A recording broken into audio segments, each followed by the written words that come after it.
Hi everyone, welcome back to my channel. My name's Becky. Today's video is the second part of what I've been making in September.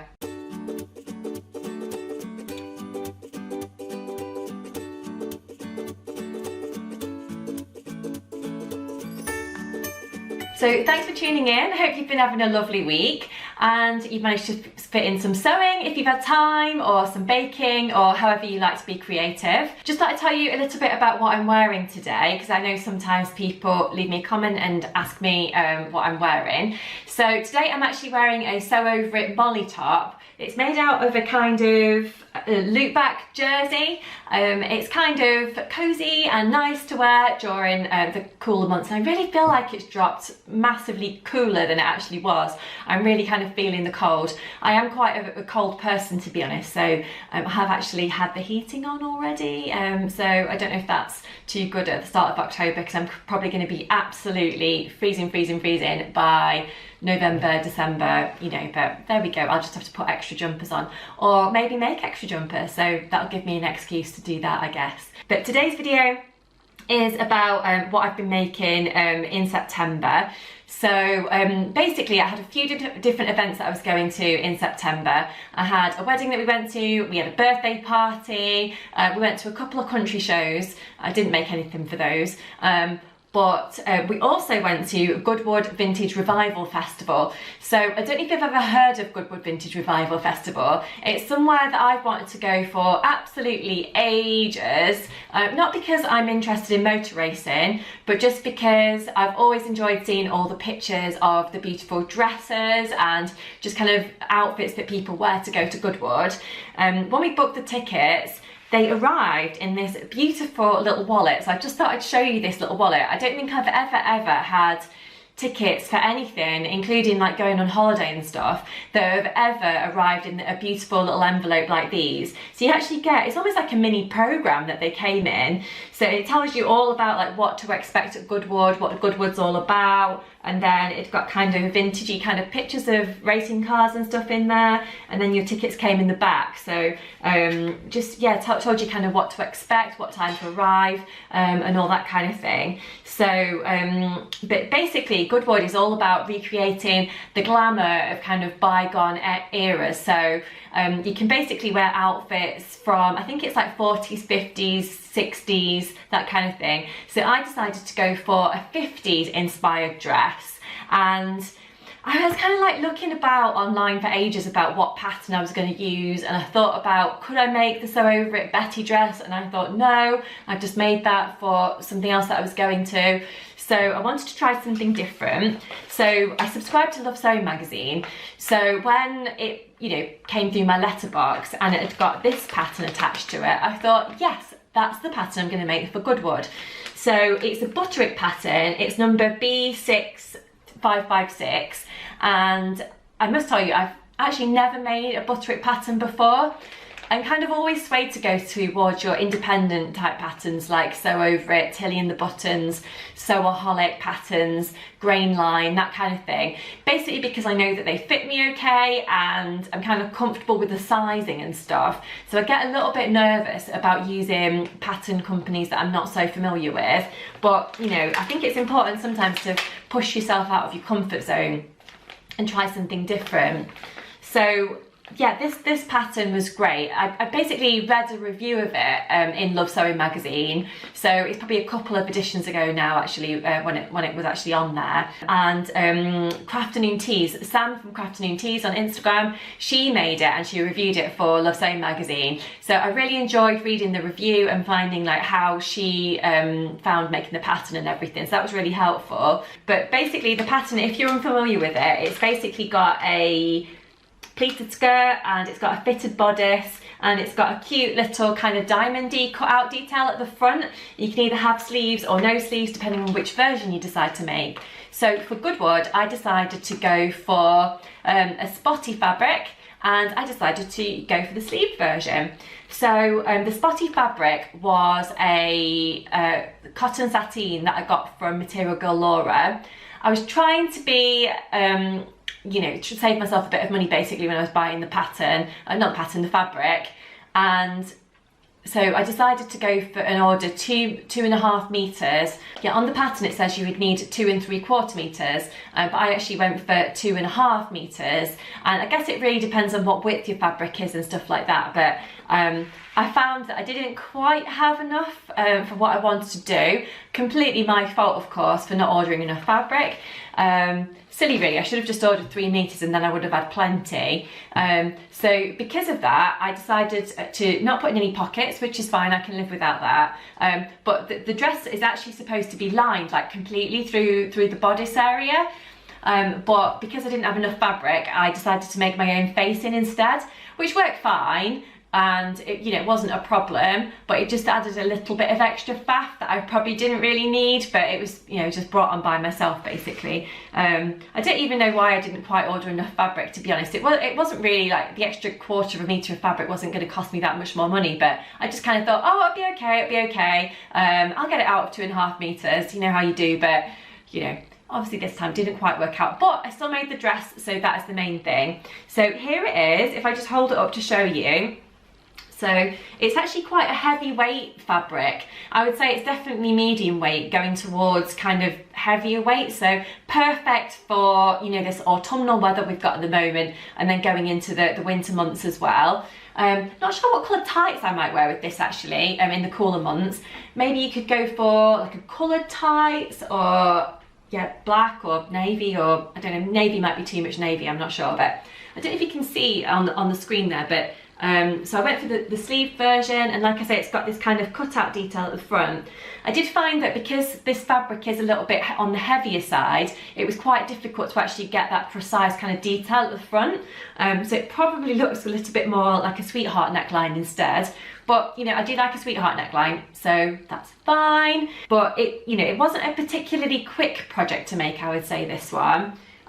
But it was worth it because it is beautiful, and I did kind of have that kind of nice feeling when we got to Goodwood, and knowing that I'd made my outfit and knowing that it had taken me a bit of time, but you know, I knew that I was going to sort of feel nice in it, if that makes sense. So I decided to finish the hem with a kind of double turn up on the bottom.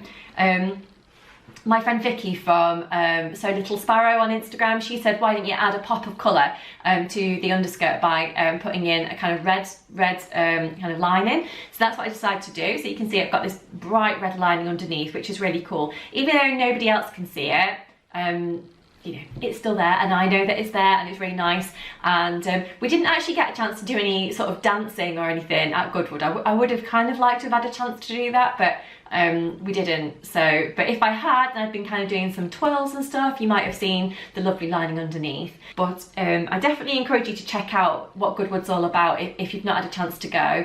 There was motor racing, there was different kind of planes to see, and there was different stalls, places you can get drinks and food and, you know, all that kind of thing. It was a little bit overwhelming, to be honest, when we first got there. I think partly because of the noise from all the cars and things, but also because of the amount of people. I mean, we got there really early as well. We got there probably like 8:20 in the morning, 8:30, something like that.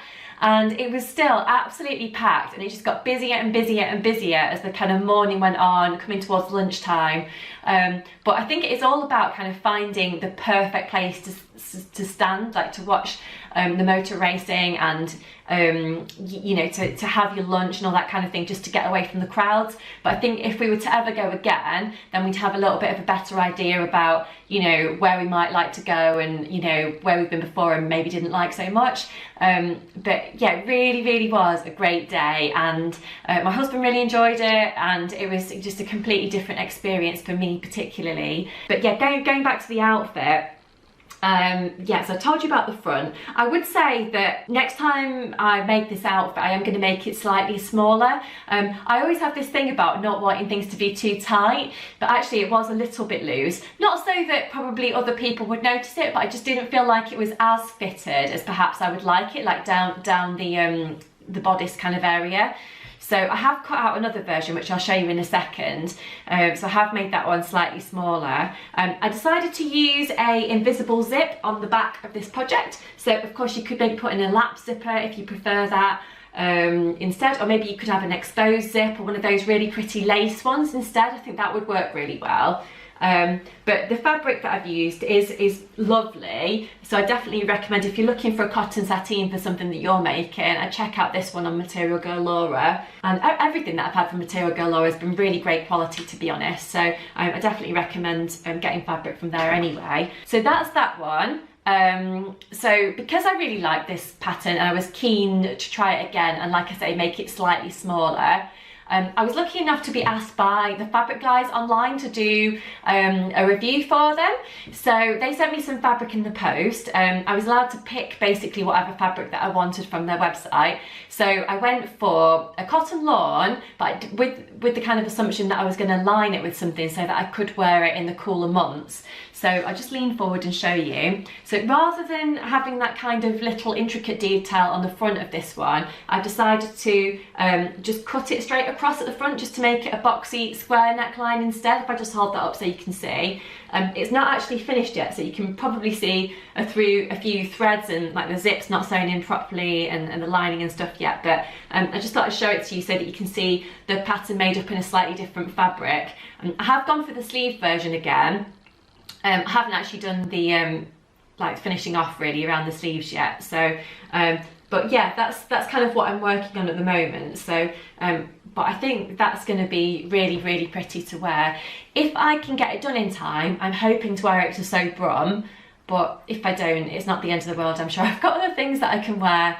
But yeah, but the review for that one will be live on my blog and also on the Fabric Guys website. I'm guessing at some point over the next few weeks, but I'll keep you posted on that if you follow me on Instagram anyway. Apart from that, what else am I making? Lots of things I've got on my list. I'm hoping to make another Agnes, because basically they're great for layering around winter, so that'll be good. I've got another Betty dress cut out, just because I'm slowly becoming obsessed with that pattern. Really like it. Over the next few weeks, thinking about what I'm going to be doing, I'd really like to have a go at making the Tilly and the Buttons Eden coat. So I think I might have a go at making the duffel coat version. I picked up the pattern when I was at the Handmade Fair in September, and wasn't something that I was really planning on buying when I was there, but I went to the Tilly and the Buttons stall, met Tilly and the Buttons by the way, and or should I say Tilly from Tilly and the Buttons, and she was really lovely, and she let me try on one of her samples that they'd actually got on the stand that they'd got there.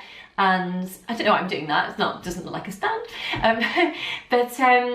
yeah, so I tried on the Eden coat sample which they've got there, and I thought, do you know what, I really like this. I can see myself wearing it over the, you know, over winter. I mean, the sizing wasn't perfect for me, but it did give me an idea of what it might look like. And I had a bit of a chat with Tilly about how long it took her to make, and you know, what kind of skill level she felt like you would need to have to make the coat. So I decided to pick up a copy of the pattern when I was there. So I've not bought any fabric to make that yet, but I hope to buy some, maybe at Sew Brum, or I'm just going to keep my eye out for some basically. So I'm thinking I might make a red version, because I have got some cotton lawn in my stash that I could maybe use for like part of the lining, and then I'll probably just use a kind of anti-static material to line the inside of the sleeves perhaps. But I'm kind of like dreaming about different ideas of what I could do for that at the moment. So yeah, we'll see, and I'll keep you posted.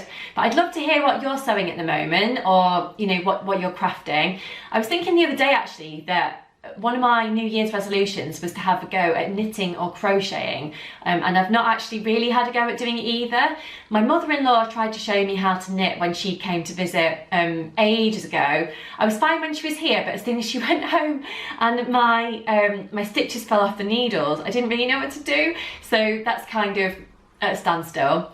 When we were at the Handmade Fair, I had a go at crocheting for the first time, and to be honest, I was rubbish at it. But I feel like if I actually focused on it a little bit more, I could maybe get into it and, you know, have a go at doing something properly. But I think because I didn't really have a lot of time at the Handmade Fair, you know, we were kind of sat down for like an hour, I was able to do a kind of long string, but when they were trying to get us to sew a little square type thing, it was just like beyond me. I just couldn't do it. So but you know, I'm sure I would get there if I had a little bit more time to concentrate on it. I'll keep you posted on what I'm making, obviously, over the next few weeks. And like I said, I'd love to find out what you're getting up to at the moment. So please do leave me a comment at the bottom.